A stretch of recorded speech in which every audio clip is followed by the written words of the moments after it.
morning, church. Good morning. Welcome, welcome. Welcome to new visitors and old friends and everyone in between. Welcome to all who are seeking sacred community and who want to follow in the ways of love. Welcome to old and young, or mature and whatever else. Believers and questioners and questioning believers. Whoever you are, whomever you love, however you have arrived today, wherever you find yourself on life's journey, we want you to know that you're welcome here. My name is Jessica Shine, and I have the privilege of serving as the Associate Minister here at First Congregational. And thank you for being here, whether you're here in body or watching online today. We want to welcome you. And if it's your first time here, you can find out more about our ministries at fcceugene.org. And if this is your first time, we invite you to fill out one of these blue cards in the pew rack in front of you and place it in the offering plate later today. Just a couple reminders as we begin our worship. Remember to silence your cell phones. We have wonderful music today and we don't need more accompaniment. Hearing devices are available in the back if you need those, and if you just said what, then please lean over to the person next to you. Just making sure you're still with me. If you have a question about something, feel free to ask. Ask myself, Pastor John, one of our volunteers in the back. We want you to feel welcome. If you need something, feel free to ask. A couple really exciting things happening this weekend. Our OWL training is taking place in the Wheeler Room. So Jenny Sherlock, our OWL Ministries coordinator, has been meeting together with a group of volunteers who are wanting to be able to hold space for young people and people of all ages as we lean into sacred sexuality and body positivity. So we're super excited. So if you see a group over there, just send them a blessing if you would, and maybe lift up a prayer for them and a thumbs up as you go by. Today, our service is remembering and honoring the lives of loved ones who we have lost. So this is a little bit different service today if you're new. We're making space for grief, and there is so much grief right now. So many ways that's manifesting in our world. And it's really critical. Trauma experts tell us that we make room and that we name those things that we're feeling, that we walk through them together. So we're so glad that you're here with us so that we can remember together. And today is not punctuated. Grief doesn't end today, unfortunately. I wish it was. But I hope that you find a sense of community as you're in this journey, that we're in this together. You may have seen in our emails also the letter from Pastor John about gun violence. And I hope that as you leave the sanctuary today, if you haven't already, that you'll sign the petition for IP17. There's a table just outside across from where the coffee hour will be set up. So after our worship today, before you come back into the sanctuary for our book readings, we invite you to take a break, get something to drink, use the restroom, and please sign that petition. We can make change together. Also want to let you know next week begins Pride Month. So invite you, if you have something rainbow colored, to wear it. It'd be wonderful to fill our church with more colors. Now, I want to invite you, before we join in our call to worship, I'm going to invite you to stand and just wave to each other. We're just like barely getting this under the nose. We just want to visually acknowledge you. Hey, I see you. Thank you. I see you up there in the cheap seats. And Pastor John says if you're going to stand and wave as a distance passing the peace, you have to hold your breath. I'm just kidding. You don't do that. Before we begin our call to worship, though, would you just stand with me and just acknowledge each other? Peace of Christ be with you today.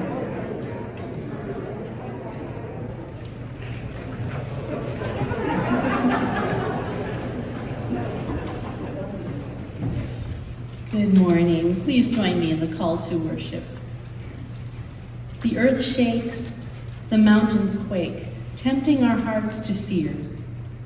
God is our refuge and strength, a very present help in trouble. Storms rage, winds swirl, destroying schools and hospitals and homes. God is our refuge and strength, a very present help in times of trouble. comes to light in our communities, and violence continues around the world, causing us to wonder if our prayers for peace are futile. Yet God is our refuge and strength, a very present help in trouble. For those mourning and rebuilding after the storms, God is their refuge. For those living in fear of their neighbors, God is their refuge. For those dreading the hiss of a drone-fired missile, God is their refuge. For the distraught in Texas and elsewhere, God is their help in trouble. Therefore, we will not fear.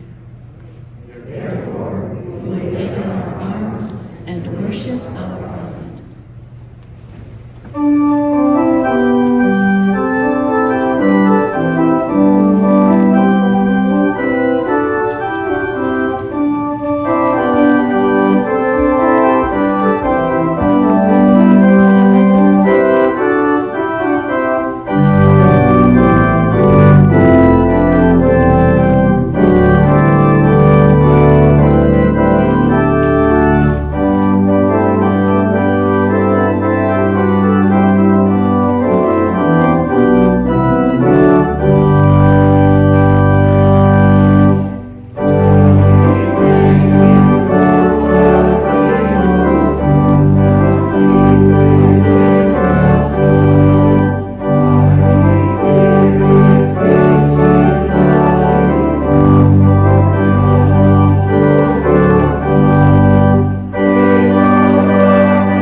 And join me in prayer.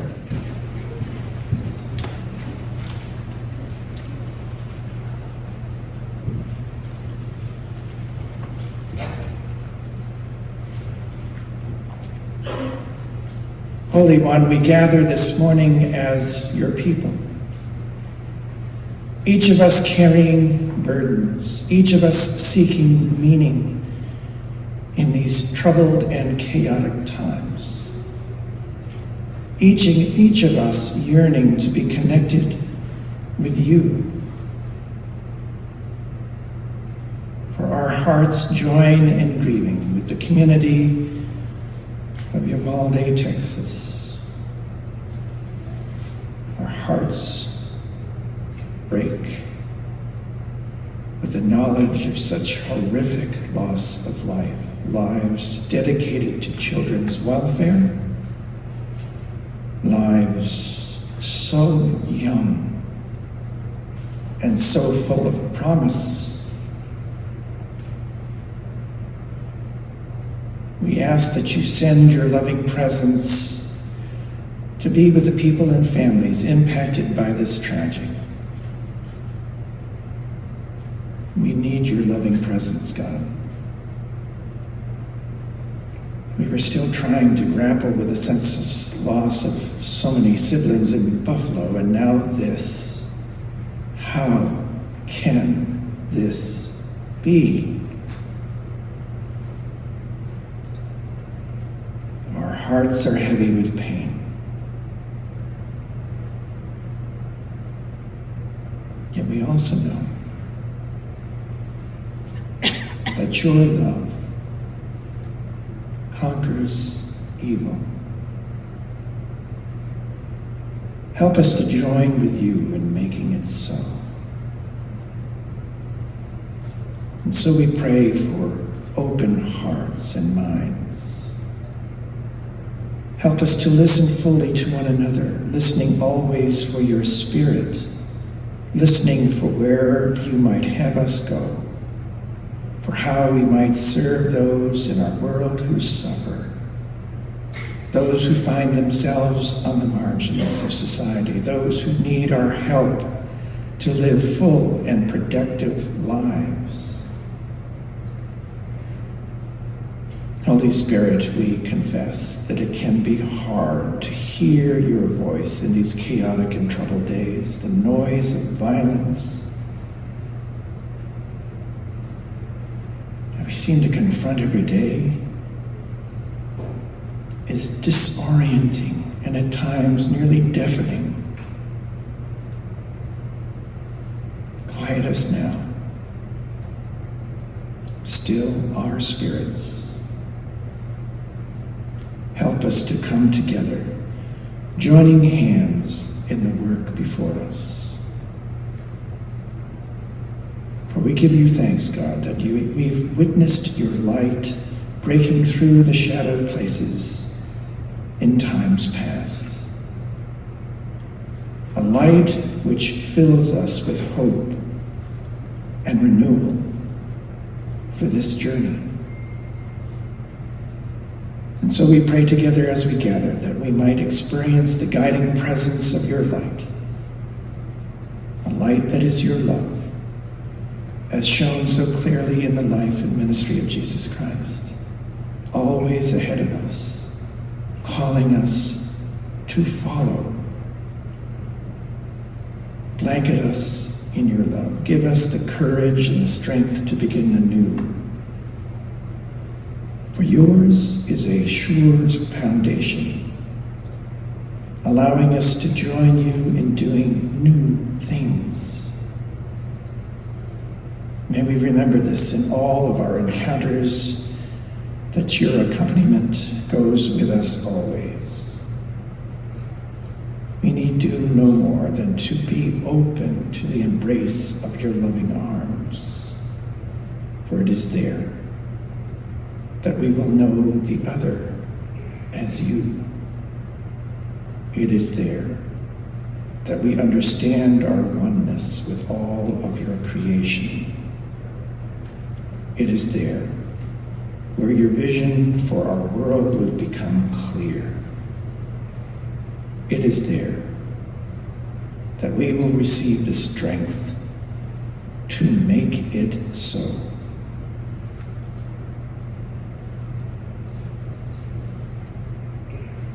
Loving God, move among us now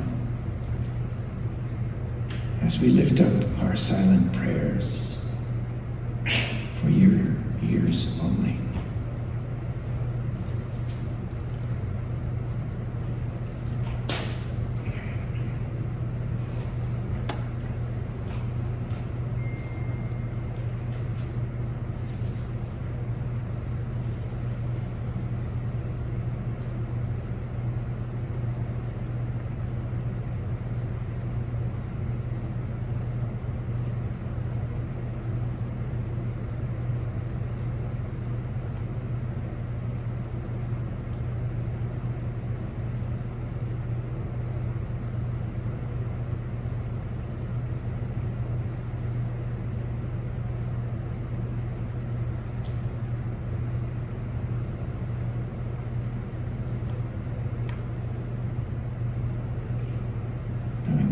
breathe in the assurance of your Spirit.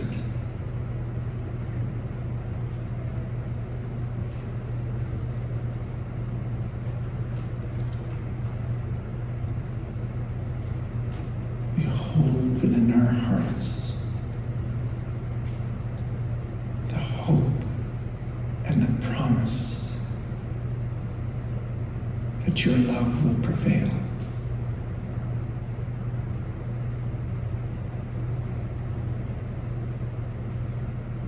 And loving God, we ask that you would pour out your blessings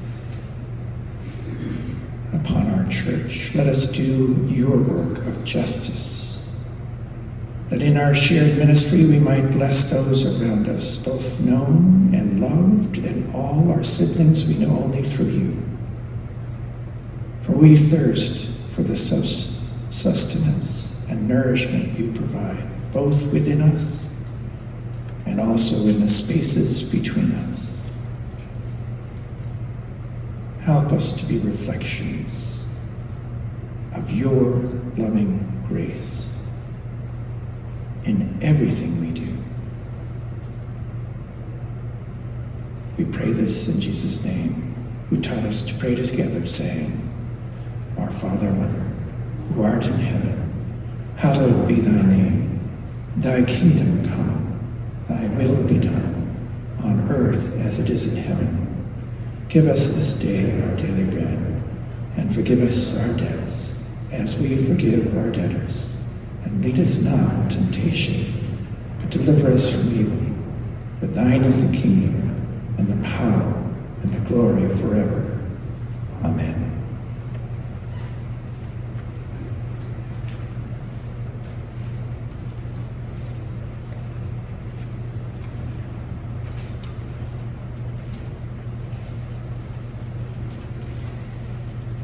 The lectionary reading for this morning is Acts 16 through 34. One day, as we were going to the place of prayer, we met a slave girl who had a spirit of divination and brought her owners a great deal of money by fortune-telling. While she followed Paul and us, she would cry out, "These men are slaves of the Most High God, who proclaims to you a way of salvation." She kept doing this for many days. Paul, very much annoyed, turned and said to the spirit, "I order you in the name of Jesus Christ to come out of her." And it came out of her that very hour.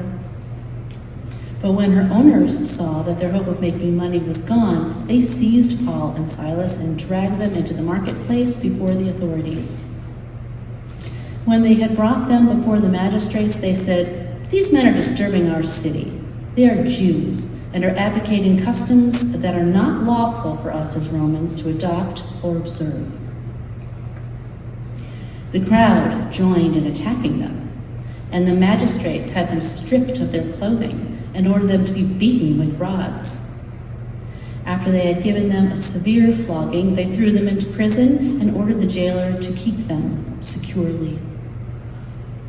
Following these instructions, he put them in the innermost cell and fastened their feet in the stocks. About midnight, Paul and Silas were praying and singing hymns to God, and the prisoners were listening to them. Suddenly, there was an earthquake so violent that the foundations of the prison were shaken, and immediately all the doors were opened and everyone's chains were unfastened. When the jailer woke up and saw the prison doors wide open, he drew his sword and was about to kill himself, since he supposed that the prisoners had escaped. But Paul shouted in a loud voice, "Do not harm yourself, for we are all here." The jailer called for lights, and rushing in, he fell down trembling before Paul and Silas. And then he brought them outside and said, "Sirs, what must I do to be saved?" They answered, "Believe in the Lord Jesus, and you will be saved and your household." They spoke the word of the Lord to him and to all who were in his house. At the same hour of the night he took them and washed their wounds. Then he and his entire family were baptized without delay. He brought them up into the house and set food before them, and he and his entire household rejoiced that he had become a believer in God. Here ends the sacred reading.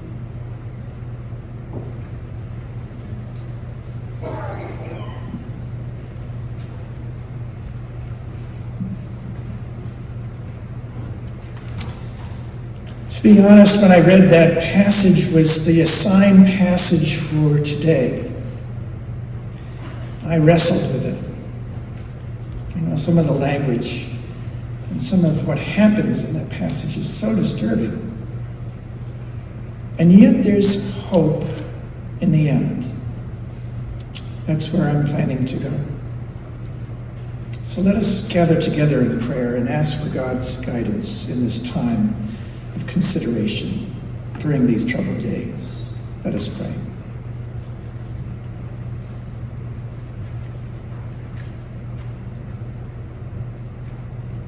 Loving God, on this first day of the week, may it be a day of surprising new beginnings, even when all seems lost after so troubling a week. Let your divine light dawn in our hearts, that we may fearlessly embrace the promise of your love and the reality of your presence. Open now our hearts to your word and your word to our hearts, that we may hear what we need to hear, challenge us when we are sure, and inspire us when we are weak, that we may faithfully reflect in everything we do the remarkable good news of this day to a broken and troubled world.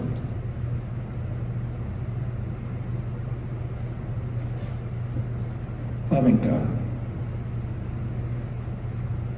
gather close. Amen.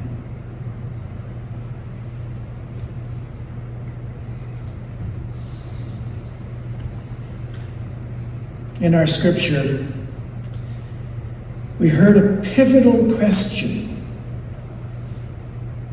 What must I do to be saved? What does that expression mean to you? Now, I realize that for some Christians, this expression is centered on the hope of finding the key in our faith in order to make it into heaven, to be saved. But it seems to me that Jesus was much more concerned in his ministry about how we live and how we treat one another here on earth. How God's children, especially the most vulnerable, might be saved from the violence and depravity and hatred and heartache that too often defines our earthly existence.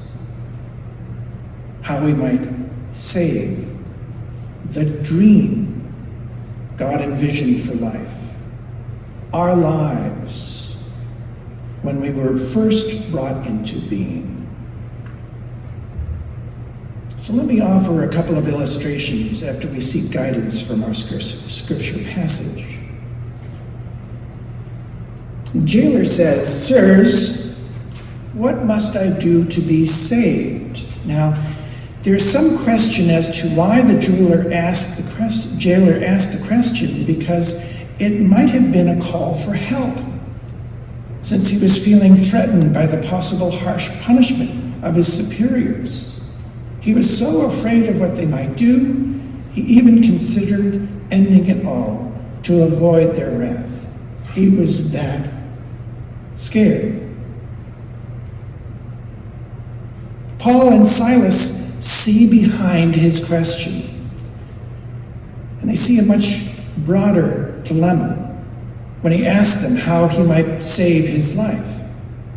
For them, belief in Jesus, belief in the ways of Jesus, was the answer. That's what they dedicated their life to. Just think of it. In the most trying of circumstances, Paul and Silas lived out, not perfectly, mind you, lived out the hope and promise of their faith. They had been falsely accused, sentenced to death, if not by way of the harsh treatment in the deepest recesses of a disgusting prison, then by the violent blows of an angry mob. And how did they respond?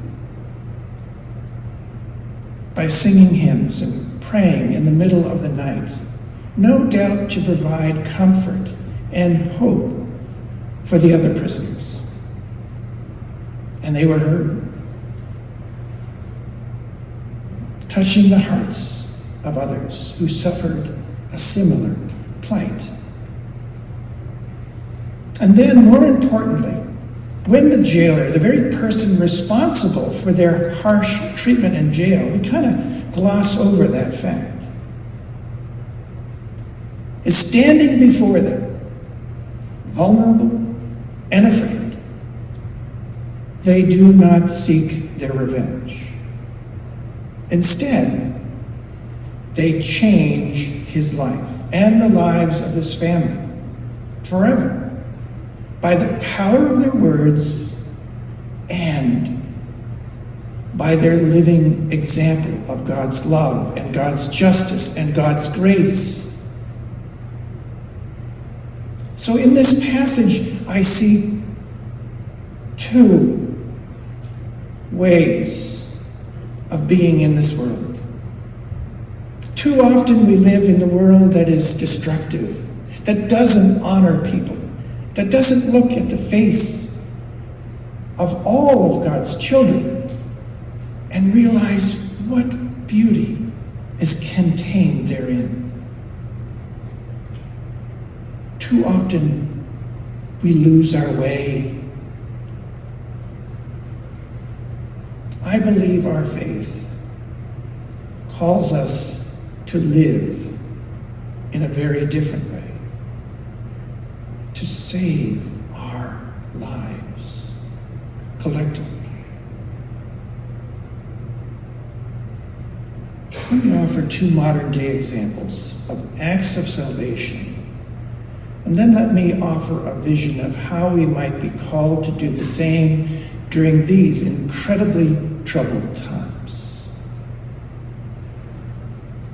I was saved. There's no question about it. This is what Michael told me after talking with him for about an hour.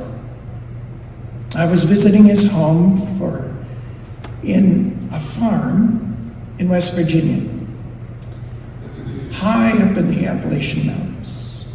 It was a farm run by a ministry dedicated to the lives of 25 men who spent a majority of their life on the streets of Pittsburgh. It was part of a 3-step ministry that had tremendous success at helping men like Michael transform their lives. And faith was at the central part of the process. It needed to be, because the average number of years these men spent on the street was 23.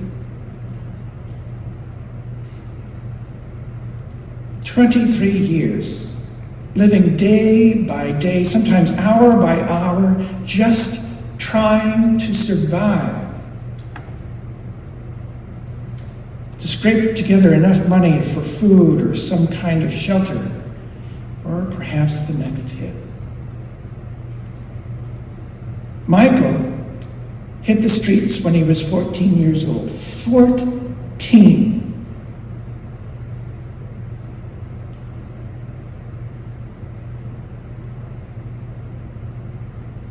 After his parents threw him out,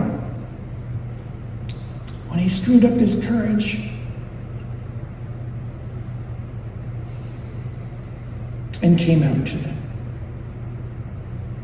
it didn't go well. Michael was now 38, 1 year past the average. For the first time in my life, he told me, for the first time, I feel like I belong somewhere. And maybe more than that, that I matter. My life is worth something. This place, this ministry, saved me.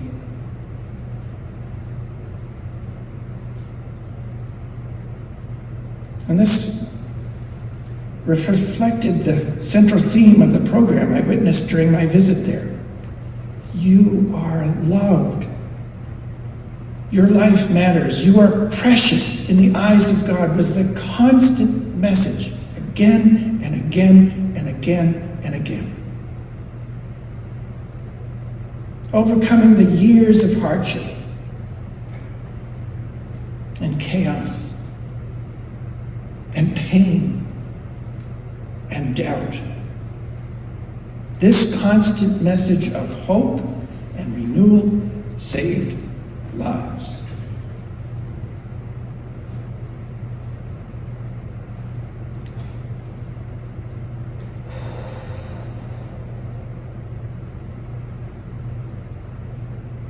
Today is my sister's birthday.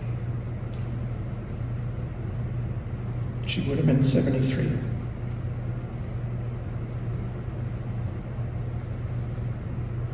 And most of her life was racked by the pain of mental illness and severe substance abuse, which eventually and tragically took her life 3 years ago. And I know that if she was in a community such as the one that these men were reached, well, it would have mattered. My brotherly love couldn't do it alone.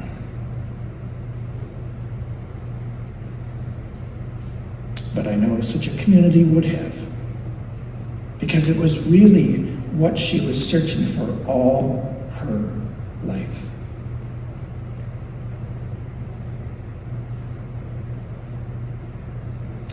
Here's another way. I will dedicate my life to you if you save me, God. Today is Memorial Day Sunday. And so it is good to remember one of our saints who used to sit in our midst right there. His life-changing event began in the South Pacific when he and 3 of his buddies were ambushed behind enemy lines. And there they sat in a bunker looking out through a slit of the tent that covered them. In his memoir, Ted Baker described vivid details of the horrific situation he and his buddies found themselves in during that war. And he watched the violent end of his buddies' lives and was severely wounded himself. In fact, for the rest of his life, another 70 plus years, he lived with hundreds of pieces of shrapnel in his body. And he had been burned so badly from the grenade that shot him out of the dugout. He barely escaped that encounter with the enemy and nearly was killed again from friendly artillery fire. They didn't know he was there. There's a reason why they say that war is hell. Ted's saving event happened after he rolled his body into the river. And while there for the next, I'm sure it felt like an eternity, surrounded by enemy, he promised God that he would do everything in his power to make a difference in other people's lives, if he could just survive. And by God, he did. I could could dedicate a sermon to all the ways that Ted Baker changed lives, saved lives. There was a lot of talking between Ted and God over the years. And he listened very, very carefully. Which brings me here today. I feel your grief. I know your anger. I know it's easy to give in to the temptation of saying, what's the use? It just doesn't seem to end.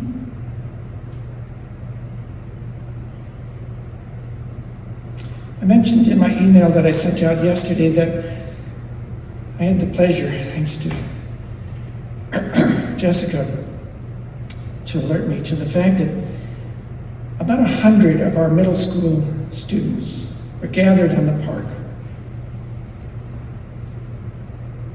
They were so courageous, so brave, so passionate.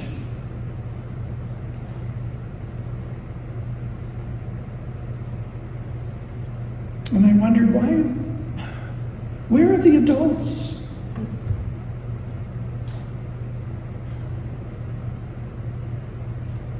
There was one of maybe 3. One of them was behind a camera. And I thanked the organizer, and she said, I felt like I had to do something. I said, good for you. I said, do you mind if we put your picture on our bulletin? Because you inspire me, and I think you'll be an inspiration to our people. But after the rally, I left feeling in my heart that such passion and calls for justice ringing out in schoolyards across our land will not be enough.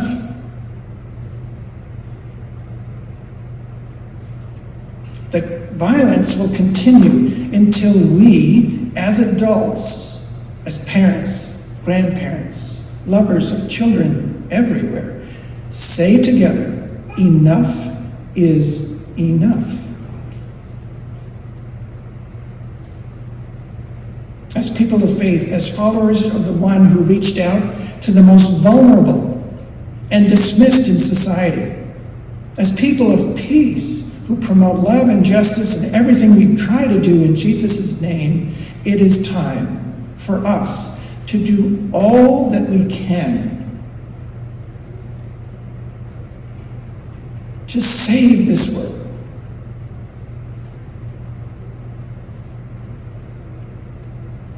Now, I realize that's a huge, huge calling.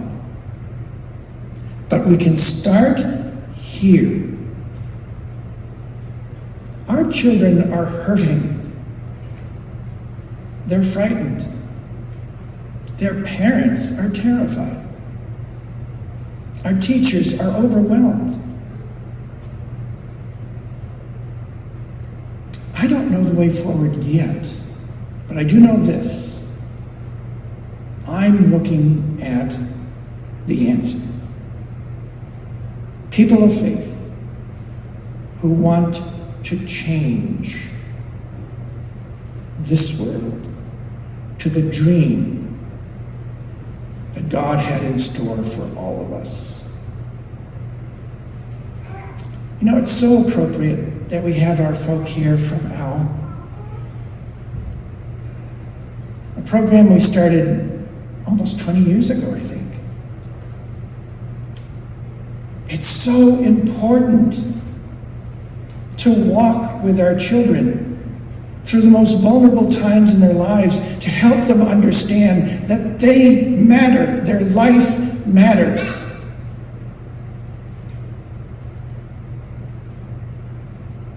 And that they are loved for just for who they are. It's a life-saving program. Thank you teachers. Thank you, congregation, for supporting this program for almost 20 years. It makes a difference. Hundreds of students have come through the program. It changed lives. And you made it so. So what's next? What's next? The challenge is great. I know.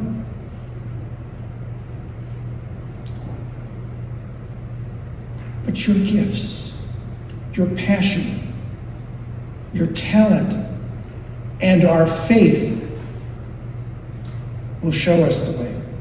I am convinced of this. And I look forward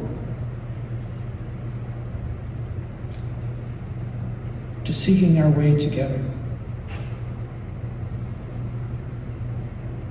Let us ask our teachers and school officials and our parents, how can we best support them as they do their very best to educate our children and stem the tide of this violence? Let us strengthen our program for youth and children. They need us. Let us seek ways to bring the saving grace of our loving God into this troubled world. For as the poet says, hope no longer waits for us. It must be rescued.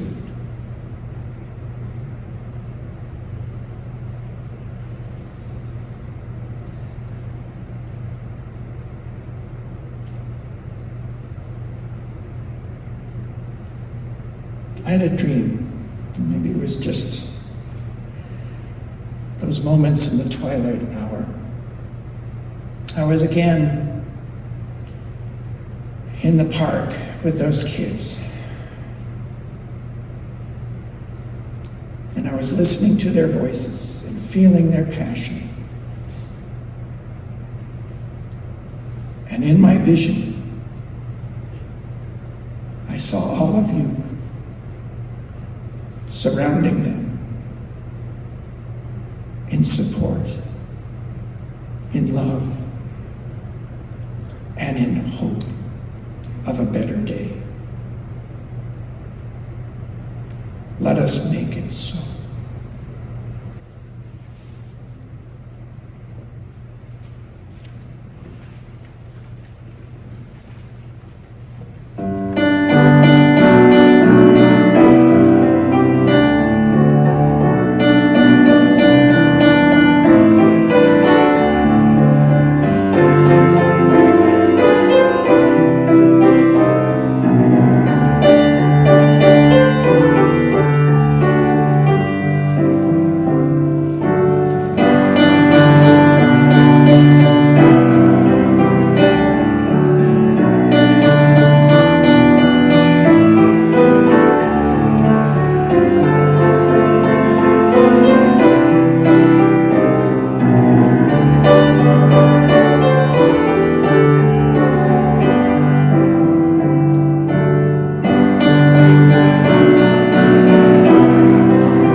At this time, I'd like to invite forward Dana Clark, who will lead us in our time of remembrance, as well as the loved ones who will be lighting a candle.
This morning, we honor Ted and Marie Baker, parents, grandparents, church friends, whose candles will be lit by Bridget Baker Kincaid.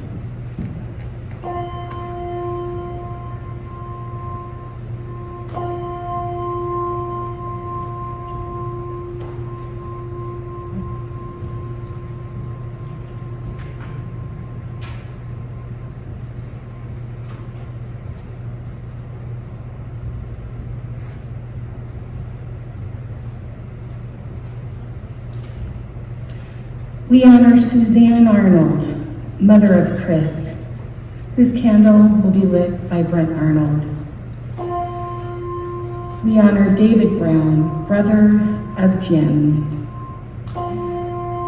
We honor Thomas Brown, brother of Jim. And we honor Wilma Dixon, cousin. And Joe Fanning, church friend. Thank you, Bren.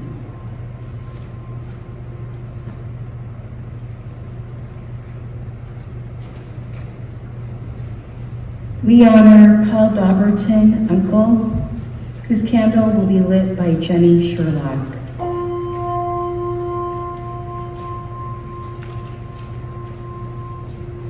We honor Chris Dodds, church friend, whose candle is being lit by Scott Higgins.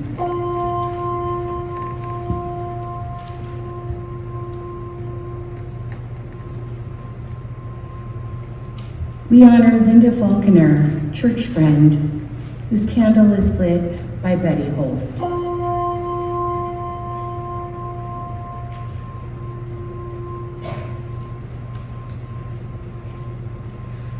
We honor Bill Flynn, parent, grandparent, whose candle is lit by Peggy and Wes Flynn.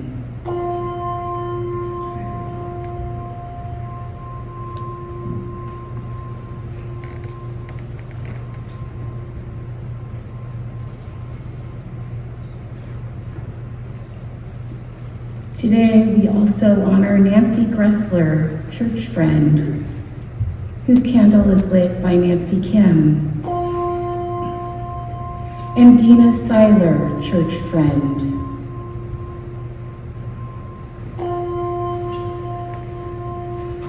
And Sally Smith, church friend. And Rex Stevens, church friend.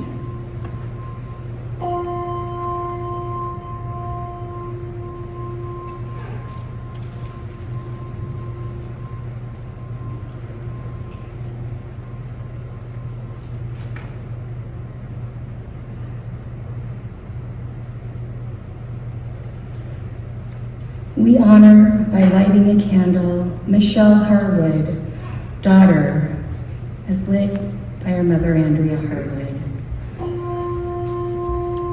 And Maxine Olson, mother, grandmother.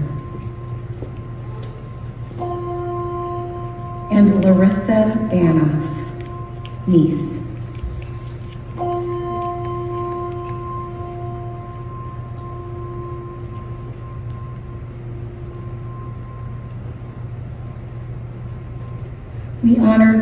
Howard, church friend, and Barb Irvine, church friend.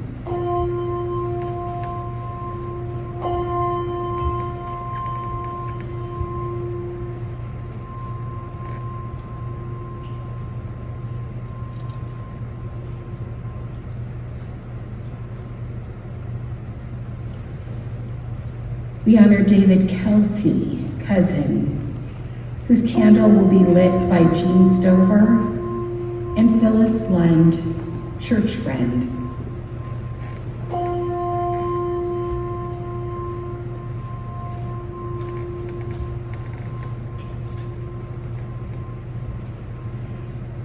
We honor Carolee Lampman, mother, whose candle is lit this morning by Tracy Lampman.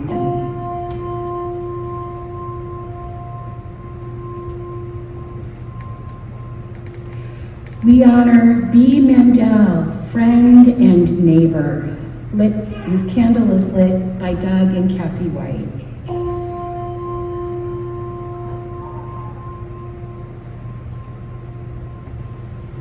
We honor Alice Michelena, church friend, whose candle is lit by Sarah Neal.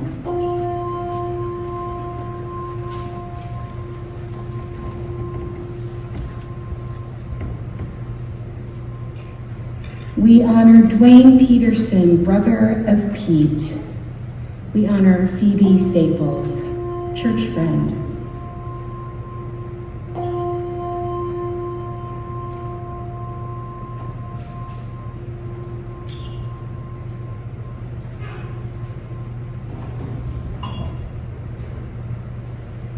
We honor Grace Rodiger, church friend, whose candle is lit by Linda Pomple.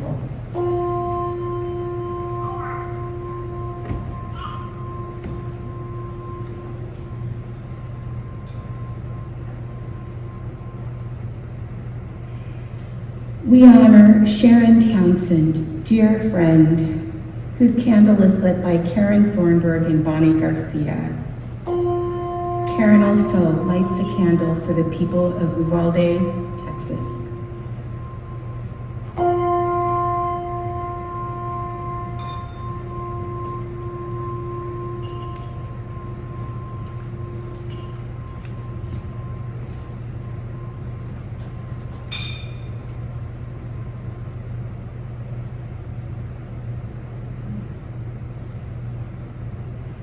We honor Jerry Varner, church friend, whose candle will be lit by Brent Arnold.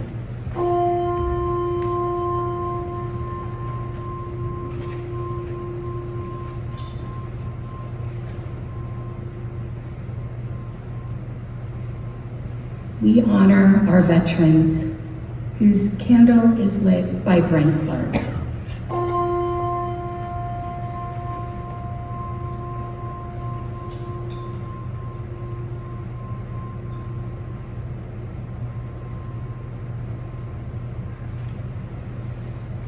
We honor William Roger Volker, father, grandfather, whose candle will be lit by the Volker Morris family.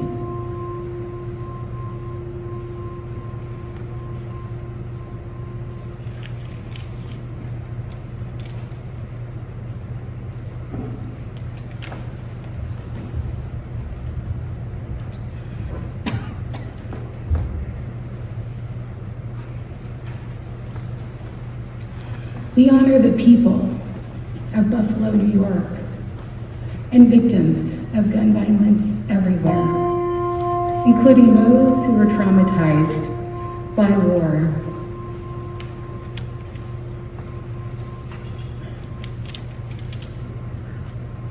Please join me in prayer. Holy One, on this day, with grateful hearts, we release our sorrow. We send winging to you the souls of ones we have loved with, worked with, grieved with, and laughed with. Dear One, be with us as we live through our days missing them, their footstep in the hall, the sound of their voice, their scent on the pillow, their warm embrace. For all the saints who from their labors rest, we thank you now and always. Amen.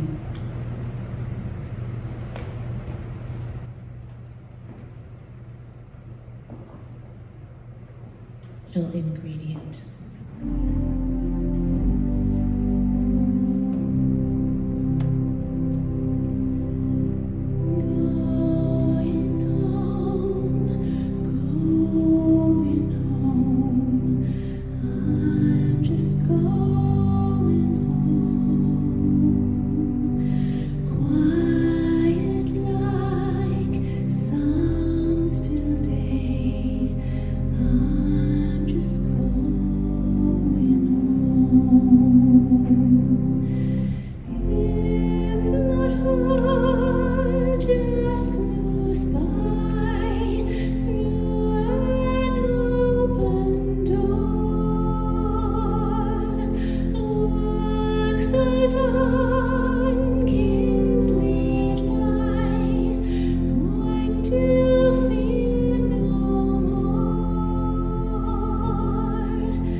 Would you join me in this call for offering? I'll read the light print and I invite you to join in the bold, and then our ushers will receive your offerings for the day. The needs of our world are too numerous to name. Our gifts touch these needs, but the biggest gift we can give is to love the world so much that we give of ourselves. Nothing will transform me more than sacrificial love. May God bless our hopes and dreams through this offering.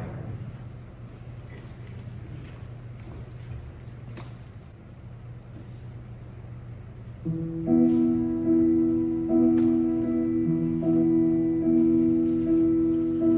my Lord, it's a winding road, and my heart aches from a heavy load. I feel the weight beneath the ground. There ain't no grave gonna hold me down.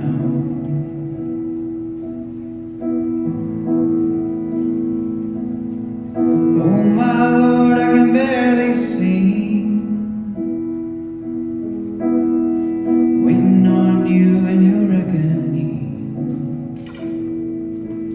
I feel the weight beneath the ground. There ain't no grave gonna hold me down. There ain't no grave gonna hold me down.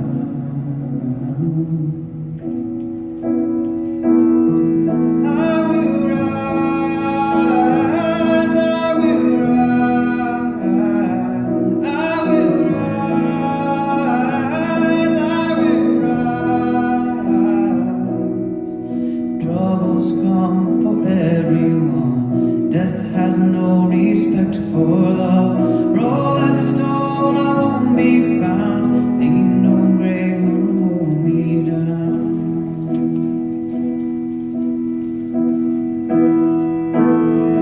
Lord, I'm crooked from head to toe,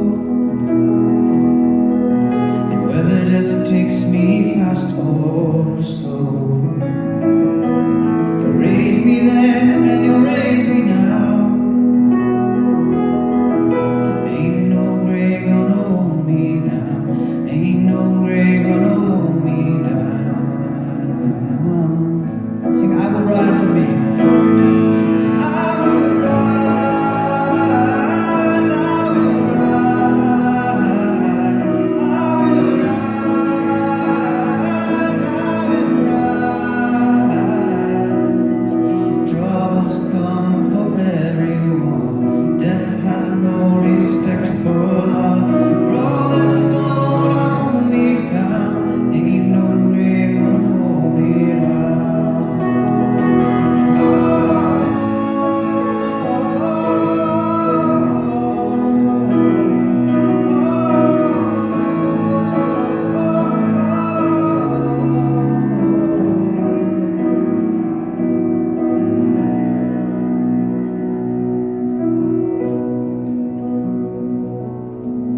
Oh my Lord, I can barely see through the fog pressing in on me. Angels humming, can you hear the sound?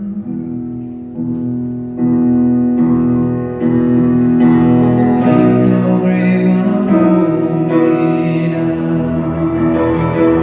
I will rise, I will rise, I will rise,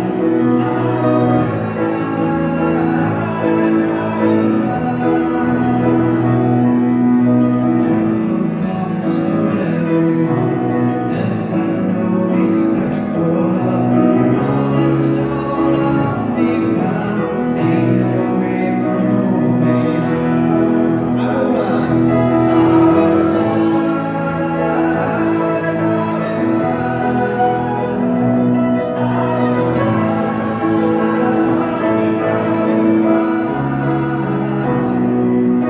Ain't no grave gonna hold me down.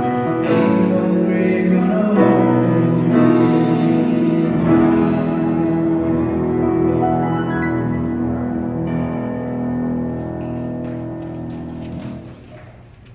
Let's all clap together since we started. Jan, Barbara, Jenny, Lisa, thank you for the beautiful music today. It was very, very touching. And I don't know about you, but I don't want to leave this sanctuary. And you don't have to, because we have a program right afterwards. So be sure to stay for both Robin as well. Yes, Brenda, we have a wonderful, wonderful program that's coming up. And with that, let us go forth into the world encouraged that we are not alone, that we are seen for just who we are and loved, and that together we can change what seems to be impossible to change. Let us go forth, for this worship has ended that the service may begin.